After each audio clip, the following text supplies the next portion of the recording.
ادخلوها مسجدا وطہورا۔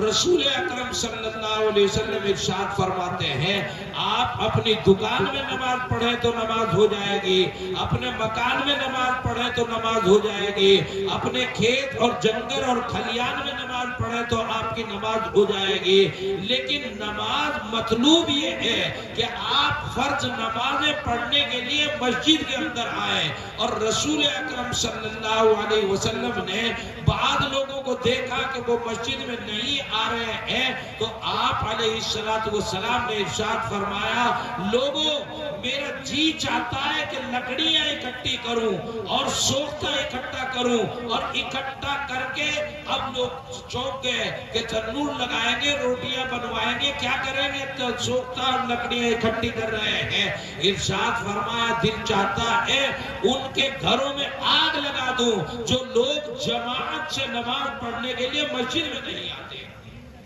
تو جماعت سے نماز پڑھ رہا، ادھر رسول اکرم صلی اللہ علیہ وسلم تلقین کرتے ہیں کہ عبادت اللہ کی ایسے کرو کہ کسی کو پتہ نہ چلے، آپ کے اندر ریاکاری نہ پیدا ہو جائے، آپ کے اندر دکھاوا نہ پیدا ہو جائے، آپ کے ذہن میں یہ نہ آ جائے کہ میں نماز پڑھ رہا ہوں یہ مجھے نمازی سمجھ کر اور مجھے حضرت جی اور نیک سمجھ رہے ہوں گے۔ تو تنہائی میں نماز پڑھو، اور رسول اکرم صلی اللہ علیہ وسلم تنہائی کی نماز کو پسند فرماتے ہیں۔ اسی لیے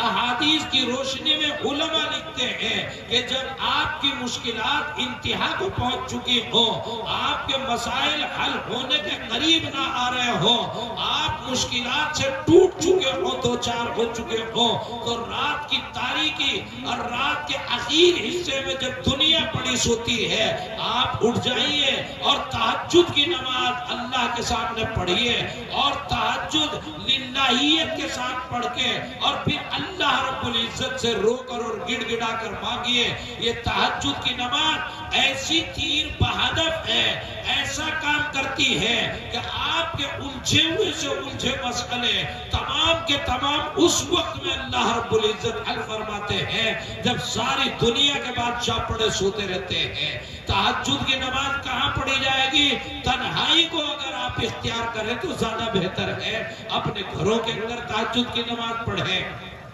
لیکن یہی عبادت جو تنہائی میں پسند تھی، اسی کے بارے میں ارشاد فرمایا کہ گھروں کو آگ لگا دی جائے ان لوگوں کے جو فرض نمازیں پڑھنے کے لیے مسجد میں نہیں آتے۔ کیوں؟ مسجد میں آ کر کیا فائدہ ہوا؟ ایک ہی صف میں کھڑے ہو گئے محمود و ایاد، نہ کوئی بندہ رہا نہ کوئی بندہ نواز، وہ دونوں غریب ہے، امیر ہے، فقیر ہے، مالدار ہے، شاہ و گدا ہے، تمام کے تمام کندھے سے کندھا ملا کر، نہ ذات پات کا کوئی فرق ہے، نہ کالے گورے کا کوئی فرق ہے، نہ غریب و امیر کا کوئی فرق ہے۔ یعنی یہ نعرہ لگائیے، اعلان کیجئے اس بات کا، اور اس بات کا زبان سے نہیں بلکہ پریکٹیکل اعلان کیجئے، عملی مظاہرہ کیجئے، اور دن میں ایک بار نہیں کم از کم 5 مرتبہ اعلان کیجئے کہ ہم تمام تر اختلافات، ہمارے گھروں کے اختلافات ہیں، ہمارے محلوں کے اختلافات ہیں،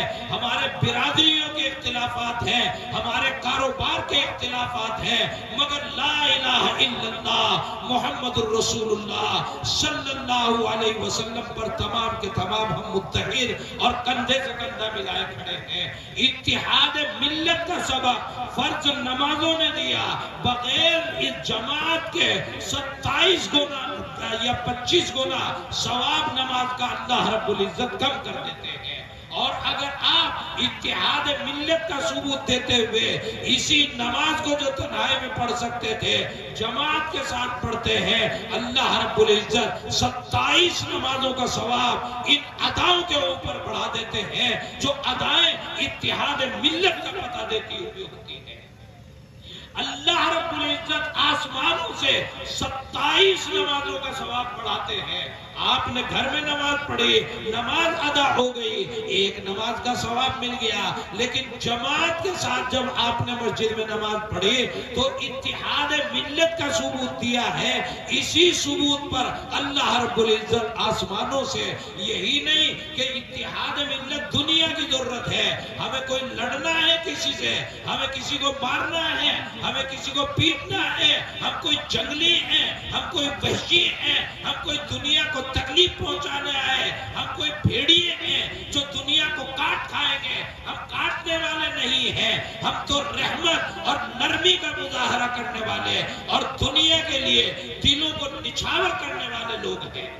ہمیں کاٹنا نہیں ہے، ہمیں اتحاد اور ملت کے وحدت کا اور اتحاد ملت کا پریکٹیکل مظاہرہ کرنا ہے۔ اس مظاہرے سے اللہ رب العزت کیا دیتے ہیں؟ ہمیں ایک ہونے کی وجہ سے یہی نہیں کہ دنیا کی سیاست میں ہمارا کام بنتا ہے، ارے ہمارا تو آخرت میں کام بنتا ہے۔ اللہ رب العزت ایک نماز کا ثواب 27 نمازوں کا ثواب ہمیں عطا فرما دیتے ہیں۔ تو ہماری دنیا ہی کی ضرورت اتحاد ملت نہیں، ہمارے مرنے کے بعد ہماری بخشش، ہماری مغفرت کی ضرورت اتحاد ملت ہے۔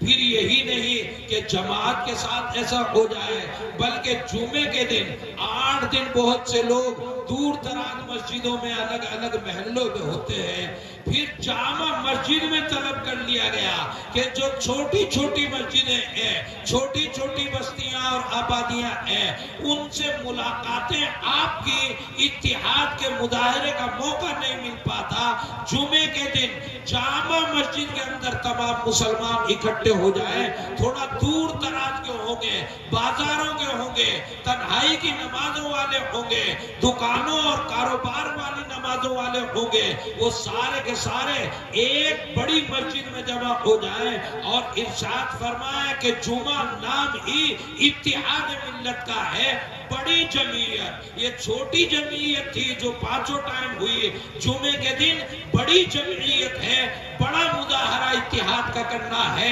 اس لیے ہر 8 دن میں دور دراز کے لوگ آ جائیں اور تمام مسلمان اپنی جمعیت اور اتحاد ملت کا مظاہرہ کریں۔ پھر بھی لوگ دور دراز کے مسجدوں تک نہیں پہنچ پائیں گے تو سال کے اندر 2 دن اور متعین کیے گئے۔ ایک متعین کر دیا گیا کہ جناب عید کا دن ہے، اور دوسرا متعین کر دیا کہ بقرعید کا دن ہے۔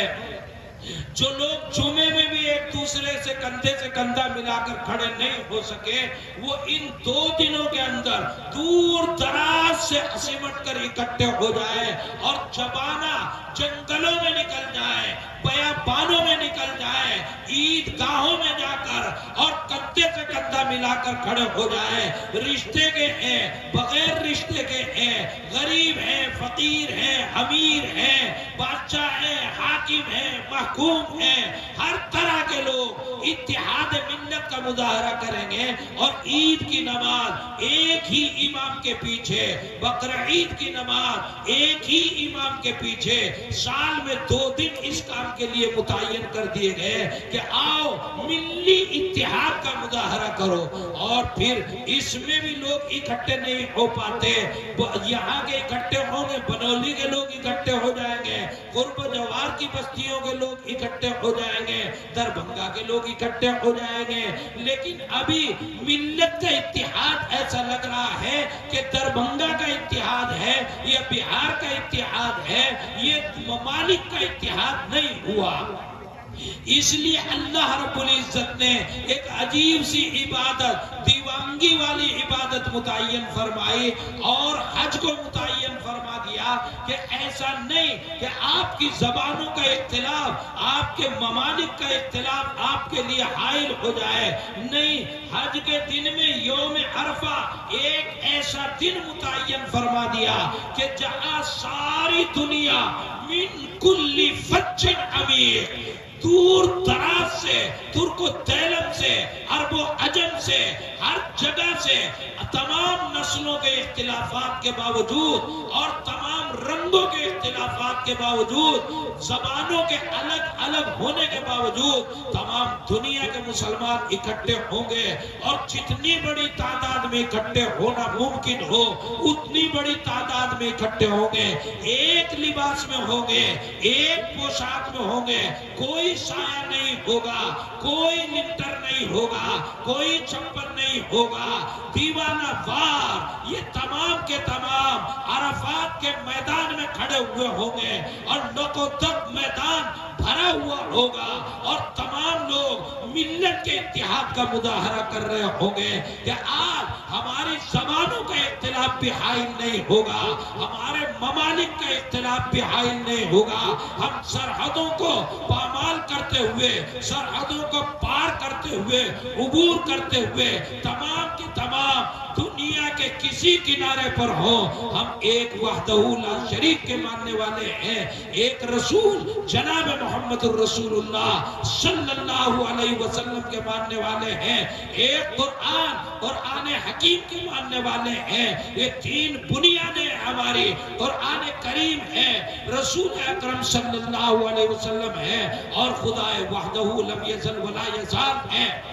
یہ تین چیزیں جب بنیادی طور پر ہماری ایک ہے تو تمام تر اختلافات کے باوجود گروپ ہمارے الگ ہو سکتے ہیں، کوئی ہمارا دیوبندی ہو سکتا ہے، کوئی ہمارا بریلوی ہو سکتا ہے، کوئی شیعہ ہو سکتا ہے، کوئی سنی ہو سکتا ہے، کوئی اہل حدیث ہو سکتا ہے، کوئی مقلد ہو سکتا ہے، کوئی غیر مقلد ہو سکتا ہے، مگر کون ہے جو بغیر قرآن کے مسلمان ہو سکتا ہے؟ کون ہے جو بغیر رسول اکرم صلی اللہ علیہ وسلم کے مسلمان ہو سکتا ہے؟ کون ہے جو قرآن کریم کے بغیر مسلمان ہو سکتا ہے؟ اگر تم مسلمان ہو اور ان چیزوں کے اوپر تمہارا اتحاد ہے تو آؤ میدان عرفات میں تمہارے درمیان کوئی فرق نہ رہ جائے، عرب و عجم کا فرق ختم ہو جائے، کالے گورے کا فرق ختم ہو جائے، برادریوں اور ذات پات اور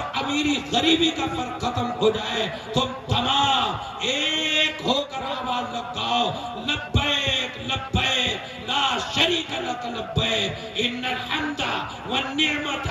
لک والملک لا شریک لک۔ ایک ہے، ہم تمام کے تمام ایک ہیں، اتحاد ملت، عبادت۔ رسول اکرم صلی اللہ علیہ وسلم نے ارشاد فرمایا زکوٰۃ تمہارے مالوں کی تطہیر اور پاکیزگی کے لیے فرض کر دی گئی، لیکن اس کا طریقہ کار کیا ہے؟ تؤخذ من اغنیائہم وترد فی فقرائہم۔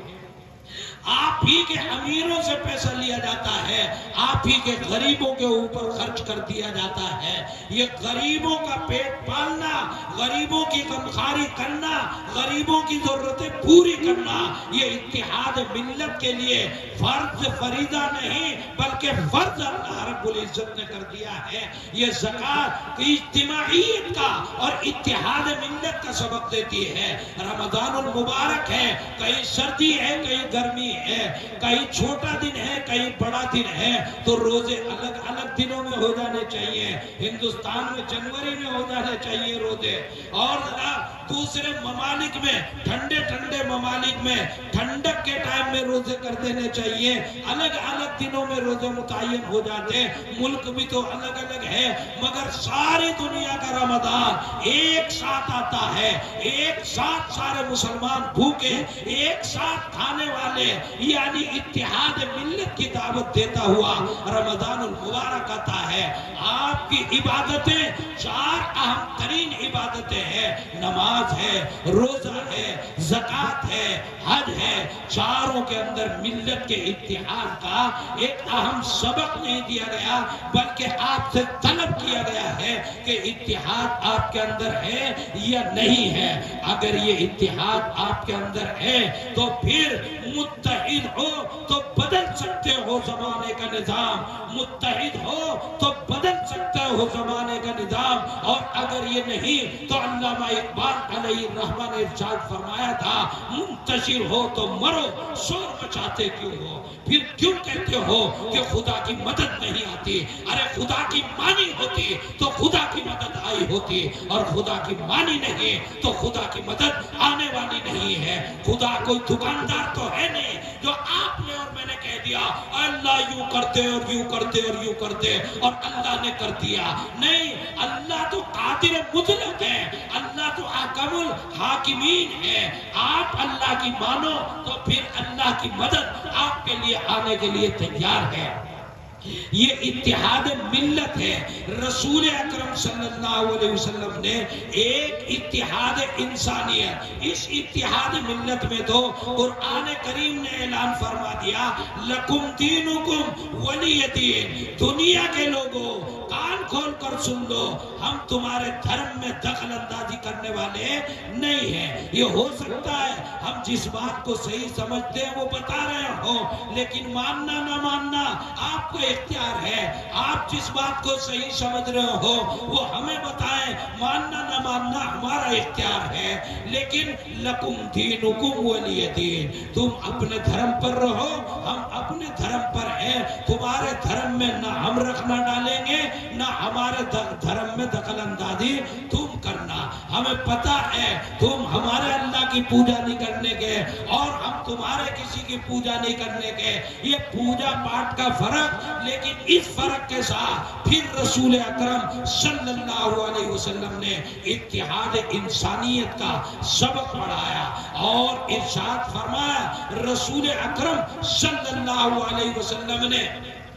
کہ ساری دنیا کے انسانوں کا انسان ہونے کی حیثیت سے ایک حق ہے۔ انسان ہی نہیں بلکہ اس سے آگے بڑھ کر رسول اکرم صلی اللہ علیہ وسلم نے سبق دیا کہ انسان ہی نہیں، ہر ذی نفس، ہر جاندار کا ایک حق ہے۔ ہر جاندار کا، انسان نہیں جانور بھی ہے تو اس کا ایک حق ہے۔ ابو داؤد شریف کی ایک روایت یاد آ رہی ہے، میں عرض کر دوں کہ رسول اکرم صلی اللہ علیہ وسلم اپنے صحابہ رضی اللہ تعالی عنہم اجمعین کے ساتھ ایک جگہ سفر کرتے ہوئے جا رہے تھے۔ سفر ایسے تو تھے نہیں جیسے آج کل ہوتے ہیں، اونٹوں پر اور گھوڑوں پر اور ساز و سامان۔ سفر میں کتنے دن لگیں گے، بڑا ساز و سامان ساتھ میں لے کر سفر ہوتا تھا، تو ساز و سامان لیے اونٹوں پر کجاوے کسے سفر ہوا، دور پہنچ گئے، قافلہ تھک گیا، کہیں آرام کرنے کے لیے، نمازیں پڑھنے کے لیے، ضروریات سے فارغ ہونے کے لیے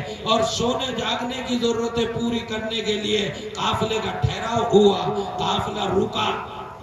تمام خیمے لگا دیے گئے۔ اب یہاں ایک دن رہیں گے، 2 دن رہیں گے، آرام کریں گے، سواریوں کو آرام پہنچایا جائے گا، سواریاں چارہ کھائیں گی، ان کو چارہ کھلایا جائے گا۔ تو جناب یہاں پر خیمے لگا دیے گئے، یہاں سے وہاں تک، وہاں فلاں صحابی کا خیمہ، وہاں فلاں صحابی کا خیمہ، وہ تمام خیمے لگا دیے گئے۔ اب تمام صحابہ قیام پذیر ہو گئے، سامان رکھ کر اب اکٹھے ہوں گے، کبھی نماز کے لیے اکٹھے ہوں گے، کبھی چائے پانی کے اور کھانے کے لیے اکٹھے ہوں گے۔ یہ اکٹھے ہوئے بیٹھے ہوئے تھے۔